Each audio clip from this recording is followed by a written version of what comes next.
जिला में जज की नियुक्ति कमीशन से होती है, वहां पारदर्शिता है कि आपको मेरिट है, आप डिस्ट्रिक्ट में जज बन जाते हैं।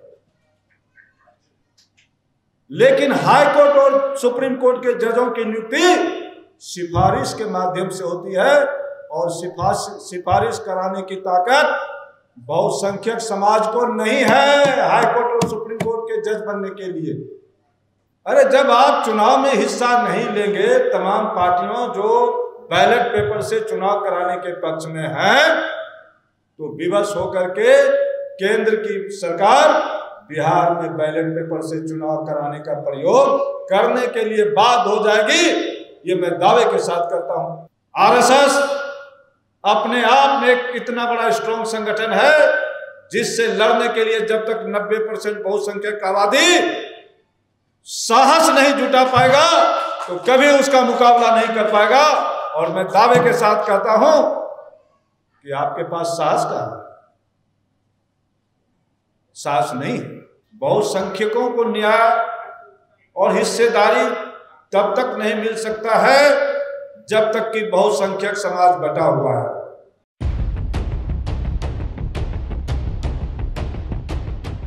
इस कार्यक्रम के होस्ट विजय चौधरी जी,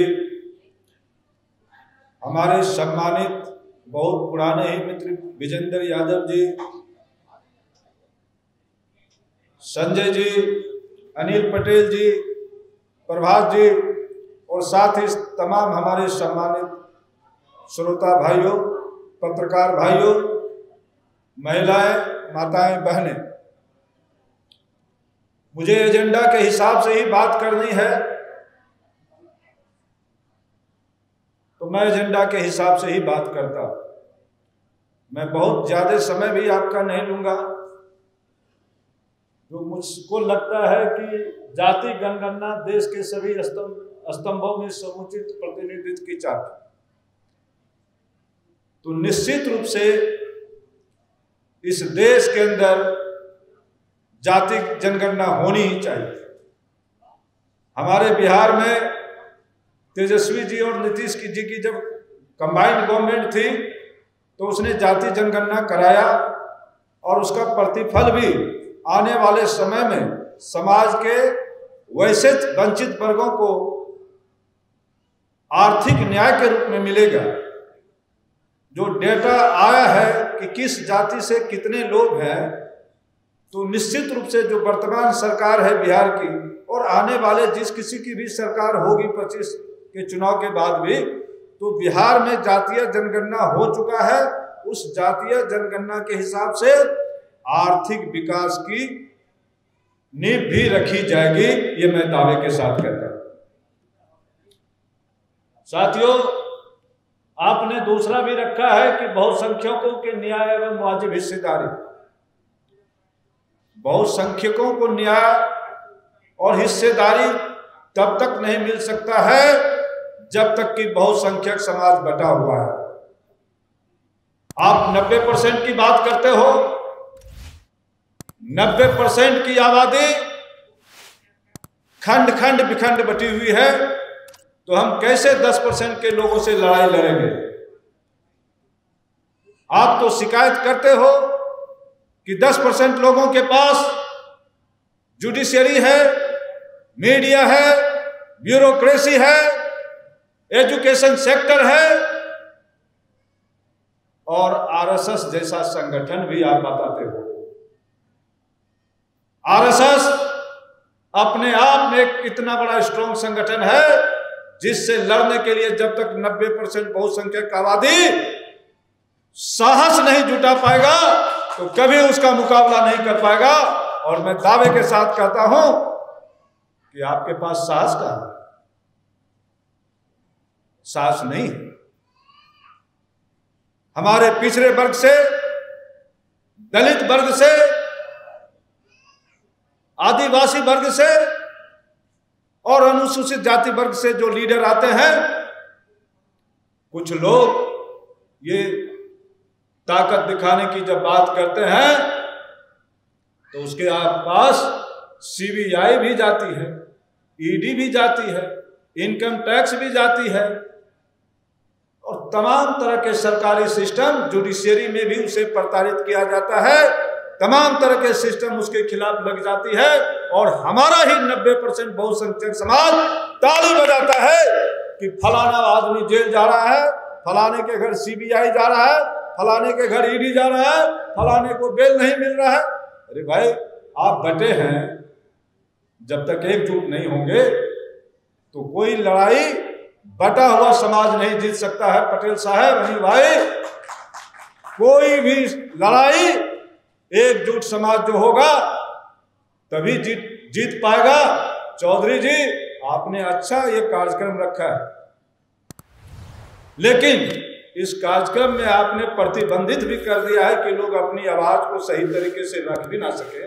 आगे इसका ख्याल रखिएगा, खुल करके बोलने दीजिएगा। नहीं, मैं एजेंडा से बाहर नहीं जाऊंगा, मैं होस्ट का सम्मान करता हूं। आपने एक चीज और रखा है, वो बैलेट पेपर से चुनाव, वो सबसे महत्वपूर्ण चुनाव। सही कहना है इस देश के लोगों का, मीडिया का, कि जब आप कहीं चुनाव जीत जाते हैं तो कहते हैं कि ईवीएम सही है, और कहीं चुनाव हार जाते हैं तो कहते हैं ईवीएम सही है। अरे भाई, जब लड़ाई लड़नी है इलेक्शन की तो आप इलेक्शन का बहिष्कार करो। पूरे ताकत के साथ जो कोई पार्टी इस देश में बैलेट पेपर से चुनाव कराना चाहते हैं, अभी हाल में 2025 में नवंबर में बिहार का विधानसभा चुनाव होने जा रहा है, तो सबसे पहले मैं तमाम पार्टियों से आग्रहपूर्ण अनुरोध करता हूं कि अगर आप बैलेट पेपर से चुनाव कराने के पक्ष में हो तो अभी 6 महीना पहले से ही आप इस बात की घोषणा करें कि जब तक बैलेट पेपर से चुनाव नहीं होगा हम चुनाव में हिस्सा नहीं लेंगे। तो आप वो करेंगे नहीं? अरे, जब आप चुनाव में हिस्सा नहीं लेंगे, तमाम पार्टियों जो बैलेट पेपर से चुनाव कराने के पक्ष में हैं, तो विवश होकर के केंद्र की सरकार बिहार में बैलेट पेपर से चुनाव कराने का प्रयोग करने के लिए बाध्य हो जाएगी। ये मैं दावे के साथ करता हूं। जब कोई इलेक्शन में भाग ही नहीं लेगा तो क्या करेगी केंद्र की सरकार? क्या भाजपा अकेले बिहार में चुनाव लड़ेगी?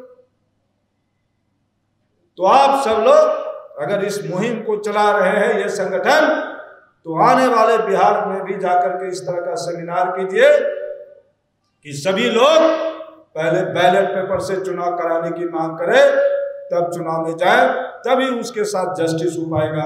अन्यथा जस्टिस दूर दूर तक नहीं दिखेगा। मैं हरियाणा के चुनाव प्रचार में था, एक भी सर्वे में या ग्राउंड लेवल पर किसी ने नहीं कहा कि फलाने पार्टी की सरकार आ जाएगी, और चुनाव के बाद सरकार बन गई, भाजपा की सरकार बन गई। मैं थोड़ा नाम ले लेता हूं, मैं ऐसा कोई कमेंट नहीं करता हूं कि किसी को दिक्कत, तो भाजपा की सरकार बन गई। मैं 15 दिन वहां चुनाव प्रचार में था, जहां भी मैं जाता था तमाम लोगों से बात करता था कि क्या स्थिति है भाई, कांग्रेस की सरकार आ रही है, कांग्रेस की सरकार आ रही है। रिजल्ट अप्रत्याशित हो गया। महाराष्ट्र का आप देख लीजिए, अभी हमारे कुछ वक्ता कह रहे थे कि वोट की संख्या बढ़ गई। अरे भाई, मैं सुप्रीम कोर्ट का वकील भी हूं, आप जान लें कि सुप्रीम कोर्ट में भी जस्टिस नहीं है, ये मैं दावे के साथ कहता हूं। इस देश का न्यायपालिका निष्पक्ष नहीं है। जब तक न्यायपालिका निष्पक्ष नहीं होगा तो पिछड़े दलित अकलियतों को हक और सम्मान कहां से मिलेगा, न्याय कहां से मिलेगा? भाई, हाई कोर्ट और सुप्रीम कोर्ट के जज की नियुक्ति कॉलेजियम सिस्टम से होती है। ये कॉलेजियम सिस्टम है क्या? जिला में जज की नियुक्ति कमीशन से होती है, वहां पारदर्शिता है कि आपको मेरिट है, आप डिस्ट्रिक्ट में जज बन जाते हैं। लेकिन हाई कोर्ट और सुप्रीम कोर्ट के जजों की नियुक्ति सिफारिश के माध्यम से होती है, और सिफारिश कराने की ताकत बहुसंख्यक समाज को नहीं है हाई कोर्ट और सुप्रीम कोर्ट के जज बनने के लिए। आप कहते हैं कि न्याय, अरे अभी तो आजाद भारत में अंबेडकर ने जो संविधान बनाया उस पर हम लोग आगे बढ़ रहे हैं। और बुरा नहीं मानिएगा, अगर किसी को लालू यादव का नाम बुरा लग जाए तो मैं बोल देता हूं। अंबेडकर के बाद अंबेडकर ने संविधान बनाया और उस संविधान को अगर किस जमीन पर किसी ने उतारा तो माई का लाल लालू प्रसाद यादव है, जिसके बदौलत आज पिछड़ा दलित अक़लियत मान सम्मान की जीवन जी रहा है। भले ही उसे भ्रष्टाचार के आरोप में जेल भेज दिया गया हो, वो लड़ाई मुलायम सिंह यादव भी नहीं लड़ पाया, शरद यादव भी नहीं। मैं यादव की भी बात कर रहा हूं। शरद यादव, मुलायम सिंह यादव के देशी साहस लालू प्रसाद यादव ने किया, जिसके बदौलत आज इस देश का पूरा पिछड़ा दलित अक़लियत समाज कहीं भी किसी भी मंच पर दावे के साथ बोलता है, ताकत के साथ बोलता है, बिना भय और डर के साथ बोलता है। और आजाद भारत का दूसरा अंबेडकर और लेनिन अगर कोई है तो लालू प्रसाद यादव है। मैं किसी पक्षपात के बात से नहीं बोलता हूं, मैं खुद कांग्रेस की राजनीति में रहा हूं। चौधरी साहब, वो जमाना भी मैंने देखा है कि कुर्सी पर बैठता था जब सभी नेताओं के सामने, तो मुझे आंख उठा करके तरेरते। और जब लालू प्रसाद जी सत्ता में आए तो भाई साहब जो टांग चढ़ा करके बैठे हुए हैं, उस तरह से हमने भी कुर्सी पर टांग चढ़ा करके बैठना शुरू किया। ये लालू प्रसाद यादव का देन है। भले ही लालू प्रसाद यादव को कितना बदनाम कर दो, प्रताड़ित कर दो, जेल भेज दो, लेकिन आज हम पिछड़े दलित अक़लियत हैं तो उनके बदौलत है। आज कर्पूरी ठाकुर को भारत रत्न दिया गया। कर्पूरी ठाकुर अति पिछड़ा समाज से आते हैं, बिहार से। उस कर्पूरी ठाकुर को मुख्यमंत्री रहते लोग कर्पूरिया कह के बुलाते थे। लालू प्रसाद जब तक मुख्यमंत्री रहे, मैं कांग्रेस में रहा हूं 25-30 साल, ललवा कह के बुलाते थे, कर्पूरिया कह के बुलाते थे, ललवा कह के बुलाते थे। नीतीश कुमार को नीतीशवा और रामविलास को रामविलसा, ये सारे लोग बुलाते थे। क्या क्या नहीं पिछड़े दलित अक़लियतों के लिए अपमानजनक भाषा का प्रयोग इस देश का 10% सबल समाज करता था और आज भी करता है। ऐसी बात नहीं कि आज नहीं करता है, आज भी करता है। लेकिन आज हमारे बहुसंख्यक जो 90% की आबादी के लोग हैं, उसे काउंटर करने की ताकत मिल गई ही चौधरी साहब, इसीलिए आप यहाँ सम्मेलन करा पा रहे हैं। नहीं तो आपको सम्मेलन भी नहीं कराने देता, सम्मेलन भी नहीं कराने देता। आज हमारी हैसियत बढ़ी। प्रभात जी, आप काफी विद्वान मुझे दिखे और यहाँ विद्वानों की ही गोष्ठी। मैं सभी विद्वानों का सम्मान करता हूँ और बहुत कुछ नहीं, आगे इस तरह के कार्यक्रम आप लोग करते रहिए। हमारे तरफ से आपके संस्था को बधाई भी है, शुभकामनाएं भी है। अगर हमारी वाणी से कुछ अस्पष्ट वाणी में हूँ, मैं स्पष्ट बोलता हूँ। मैं राहुल गांधी से भी लड़ा हूँ, आज मैं राष्ट्रीय जनता दल में हूँ तो तेजस्वी जी से भी लड़ता हूँ। मैं सही बात बोल देता हूँ जिसका मुझे सजा भुगतना पड़ता है, लेकिन उसकी मैं परवाह नहीं किया चौधरी साहब।